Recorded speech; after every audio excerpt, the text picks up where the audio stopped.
Tonight, the FAA and NTSB are investigating a very close call in the skies over South Florida.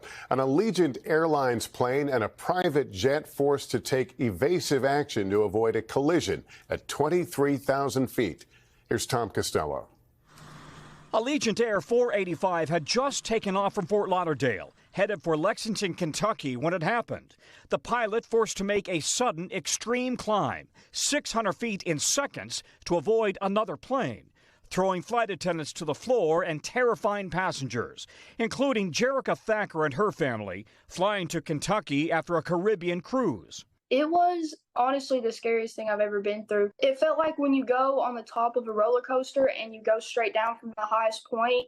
The FAA says it happened when controllers put the Allegiant flight and a Gulfstream business jet on intersecting routes both at 23,000 feet. Climb. That's when both planes' collision avoidance warnings, known as TCAS, activated, ordering the Allegiant pilot to immediately climb and the Gulfstream pilot to descend. If not for TCAS, these airplanes would have gotten very, very, very close or have potentially collided. The FAA says an air traffic controller had instructed Flight 485 to turn eastbound at an altitude of 23,000 feet when it crossed in front of a northbound Gulfstream business jet. One of our flight attendants got injured. While none of the 175 passengers was injured, one flight attendant was hurt. Allegiant 485, we're going to declare an emergency on your behalf.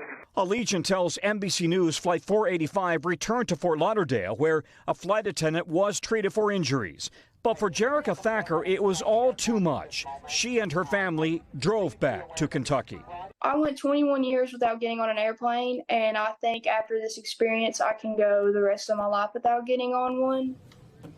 The FAA is looking into whether there was a breakdown in communication and coordination between controllers that led to this very close call. Thanks for watching our YouTube channel. Follow today's top stories and breaking news by downloading the NBC News app.